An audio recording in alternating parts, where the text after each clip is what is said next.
My name's Matt. I'm with Cisco Brewers, 888 Distillery, and Nantucket Vineyard.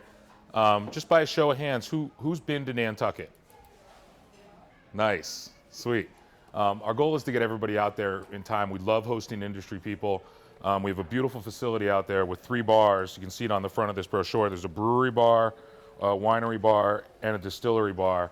Drinking courtyard in the middle. People hang out and have samples, and the dogs and the kids. It's a mile from the beach and 2 miles from town. It's really a gorgeous spot. So if you make it out there, priority one, you're out in the spring or something, definitely let Alexei or myself know. We'll get you guys wristbands. We'll take care of you and your group while you're out there, and you will have a good time for sure. Alexei knows. We know how to host. We make all categories of alcohol. We're actually one of 8 places in the world that make wine, beer, and spirits. We started out as a winery back in 1981. We started making beer in 95, and then we started making spirits in 2001. You guys actually carry quite a few of our beers. Alexei's great about supporting local, and we're definitely local, and then sort of the cachet in Nantucket and the cachet of Towne and higher fine dining kind of seem to play nicely together. So we're going to work through a few of the different styles of our products and some of the stuff that we're selling. We're going to be doing Celtics tickets for sort of a staff incentive we'll get to at the end. So it's good that you guys are here. You'll learn how to sell our stuff. So basically, I want to start out right out of the gate with Sanctity Light. It's our light lager. It's actually named after a lighthouse out on the eastern tip of the island. They actually moved it back. It sits on a cliff. So there's a conservation. So 5% of the proceeds of Sanctity Light Lager goes to saving this lighthouse and the Light Preservation Fund, which is kind of cool. This one's 4.1%. It's 126 calories. So it's really easy to drink, and no problem. 126 calories. It's classified as a light beer. Under 130, you can call it a light beer.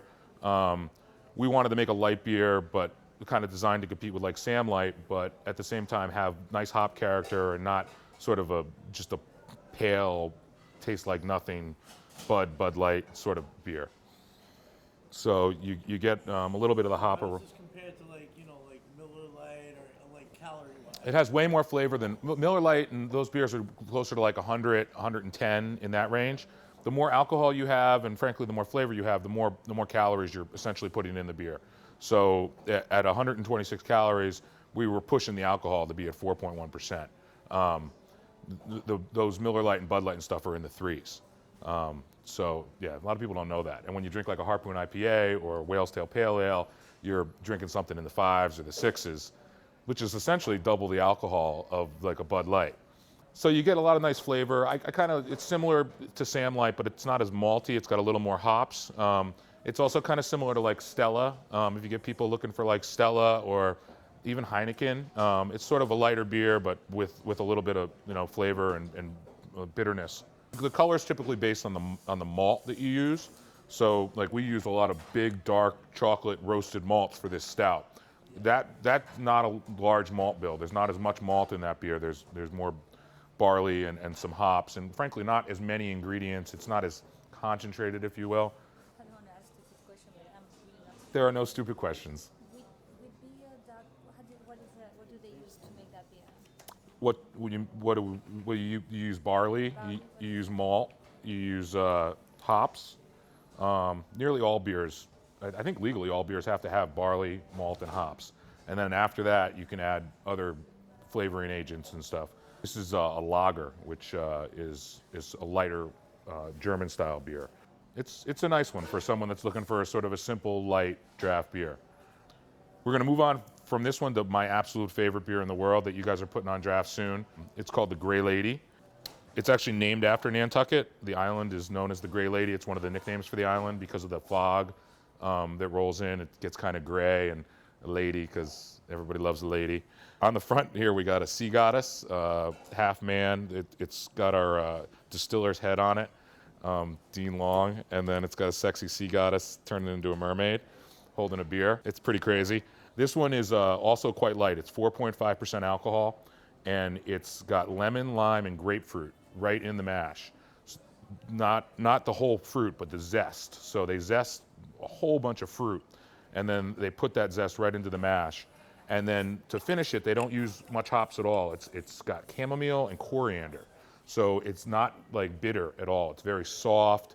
It's similar to like an Allagash White, that sort of style, the Belgian wit style, but it's even lighter, a little more citrus, a little more herbal. I'm turning it over because there's residual yeast here in the bottom of the bottle that stagnates through the beer and gives it that nice hazy look. If you just opened it without turning it over, the very top would be pretty clear. You want to kind of get it consistent. Now we're pouring it on draft, so what we're going to be doing, I just talked to Alexei about, we're going to store the kegs upside down. So that way the yeast stagnates, and then when you tap it, you flip it over, and boom, you got a perfectly hazy, stagnated beer. This, you're going to note a huge difference in the color, in the flavor, in everything. Yeah, there's a lot of citrus there already. Yeah, you can definitely pick up some of the grapefruit. It's got a really nice head. It's such a good beer. And the yeast strain actually is full of B vitamins, so it's actually quite healthy for you. It's a super rich B vitamin strain. It's good for the immune system. This is a beautiful beer for like a wine drinker that wants to transition over to beer. It's got a lot of that sort of like flavor notes that wines have. It's kind of like a cult favorite that's been building. It's been around for about a year and a half. It's relatively lightly carbonated, and that's also in part to this bottling method. The older this beer gets in the bottle, the more carbonated it becomes because it continues to have residual fermentation. You guys maybe can pass this around. This is the Captain Swain's Extra Stout. It's the next one we're going to try. Stout is the most expensive malt bill we have. This beer is named after a whaling boat captain. Nantucket was the whaling capital of the world in the 1700s.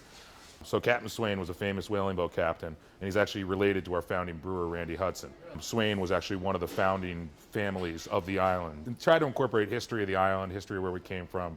So that's the name behind Captain Swain's Extra Stout. This is 7.5% alcohol, which is, I mean, double that of a Budweiser. It's got 13 different malts, which is an enormous amount of malt. A lot of beers just have 1 or 2 malts. All these different roasted espresso and coffee, but at the same time, it's got hops, which is unusual. A lot of times you'll get a big stout that doesn't have that bitter hop finish. This has really nice bitter hop finish to kind of balance out the sweetness and the roastiness of that coffee. It's a hallmark of our beers is that we try to keep them balanced.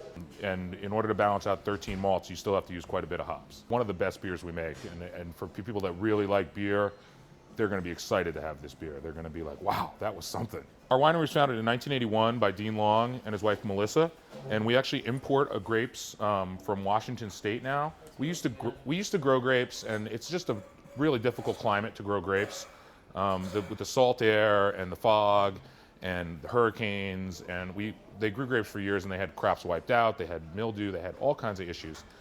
We now grow hops for some of our beers, and we grow some like strawberries and mint and different herbs for some of our cordials we're working on. But we bring in refrigerated tractor trailers during harvest season from Washington State, usually 2 tractor trailers every fall. We do all the wine production over the course of about 10 days. It allows us to make all different styles of wine, whatever really suits our fancy, whatever grapes are grown well. There's been an abundance of grapes out west, so it's been a really great way for us to make much better wines than most local producers, and still have that local feel to them and be able to make them right out on the island. This is our Chardonnay. We actually just changed labels. We got nice looking labels now. The white grapes don't travel well, so the white grapes get pressed in Washington, and then we bring the juice, non-fermented, non-aged, just simply grape juice in big tanks. The red grapes come in as whole fruit, and because they travel better and they'll last. I'm excited about this next one we're going to try. It's called Sailor's Delight. It's Syrah, Merlot, and a small percentage Viognier, which is a French white grape. He's been making this blend for years and years, and I think he's really gotten it to a really nice place. This is Sailor's Delight. 60 plus % Syrah, about a little over 30% Merlot, and about 2% Viognier. We sell them at our facility for 20. You'll find them actually in the liquor stores as low as 15. And then wholesale costs, we can usually get it just below 10. We have the regular vodka, which is organic. It's made with organic corn. There's no chemicals involved in the process at all. It's gluten-free, which is nice. There's no glutens for those that are gluten intolerant. There's no wheat in the production of this at all. And it's outscored Kettle One going 4 years in a row now. Basically organic, gluten-free, smooth, soft. You get some nice subtle sweetness in the middle. So that's our base vodka. We use this base organic vodka, and then we make a bunch of really well-received infusions, essentially. We use real fruit instead of chemical extracts to flavor our vodkas. So this is the blueberry. It's a great example. It's made with organic Maine blueberries. We bring in the best fruit we can from Maine. We run it through our wine press, and we add a little bit of kaffir lime, and we blend it back with the organic vodka. So this is a even if you're not tasting, you got to smell this bad boy. It smells like grandma's pie. Quite a few of the small craft producers use real fruit, but when you go Absolute and Stoli and even Grey Goose, it's fake chemical extracts in a big vat, and it tastes like it. The bourbon is actually imported from Bourbon County, Kentucky. We do some finish aging, blending, and bottling. Rum is actually aged in bourbon barrels we use for our single malt whiskey, and it's finished in port wine barrels. So you're gonna pick up the bourbon flavor, but at the same time you're gonna get some like spiciness from the port wine. They're named after the storms that hit the island. So you got Hurricane Rum, Nor'easter Bourbon, and Gale Force Gin. So some really cool sort of smaller batch, more limited release. We've got the painted labels with the, this one's got a lighthouse in the back of the bottle. They're really nice looking bottles. This one's got a ship in the back. Some really cool sort of small batch stuff. Kind of is the overview of our company. You guys are gonna have 3 of our beers on draft in the coming month, and what's gonna be a really busy month. A lot of tourists, a lot of people getting married. So what we're gonna do between now and January 1st is whoever sells the most Grey Lady is gonna get these 2 tickets for the Celtics. Really easy beer to sell, particularly when you're looking down the draft list. Oh, what do you suggest? Oh, do you like wheat beers? Do you like light beers? Do you like a little bit of citrus? Whew, you'll like the Grey Lady. And people love the name.